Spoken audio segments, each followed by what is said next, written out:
ਠੀਕ ਜੀ।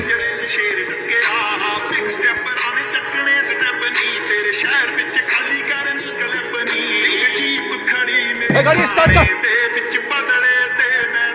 Wake up to reality.